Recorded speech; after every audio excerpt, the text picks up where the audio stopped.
Hello বন্ধুরা, এসে গেছি তোমাদের সাথে নতুন আরেকটি মিনি ব্লগ নিয়ে। তো সেদিন চলে গিয়েছিলাম ক্রুতি কফিতে। তো কি করব, বাড়িতে সারাদিন বসে বসে ল্যাদ খাওয়ার পর মনে হচ্ছিল চলো কোথাও গিয়ে ঘুরে আসি। তো ঝটপট বেরিয়ে পড়েছিলাম। আর এখানে পিৎজা খেতে গিয়ে আমরা নিয়েও নিয়েছি, তারপর মনে পড়লো আচ্ছা এক্সট্রা মশলাগুলো দেওয়া হয়নি, তাই আমরা এখানে আবার সেটাকে দিয়ে নিচ্ছি। আর এখানে যে যারটা ভাগ করে দিচ্ছি, আর বুড়ো সেটা নিয়ে কাড়াকাড়ি করছে। এখানে রইলো আমার খাওয়ার ফটো, আর এখানে এটা দিই।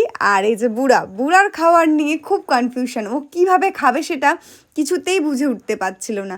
তো আমি ওকে এইভাবে খাইয়ে দিচ্ছিলাম, কিন্তু ওর সেটা পছন্দ হচ্ছিল না। ওর মাও খাওয়ানোর চেষ্টা করছিল, কিন্তু কিছুতেই ওকে খাওয়ানো যাচ্ছিল না। ও এইভাবে খাওয়ার চেষ্টা করছে, আর শেষমেশ জিভ দিয়েই চেটে নিল। অবশেষে ওটা খেতে পারলো। আর এখানে ওই মশলাগুলো সরিয়ে রাখছে, ওটা বাড়িতে নিয়ে যাবে। আর ওই যে সামনের টিস্যুটা, ওটা হচ্ছে ওর রুমাল। আর এখানে আমি বলছি দাঁড়াও দাঁড়াও দাঁড়াও, আমি ভালো করে খেয়ে নিয়ে একটু পোজ দেবো, তারপর তুমি ছবি তুলবে।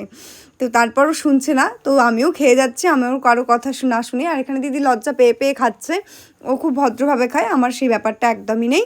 আর এখানে চলছে আমাদের বুড়োর খাওয়া। আর এখানে রইল আমাদের সেদিনের তোলা কিছু ছবি।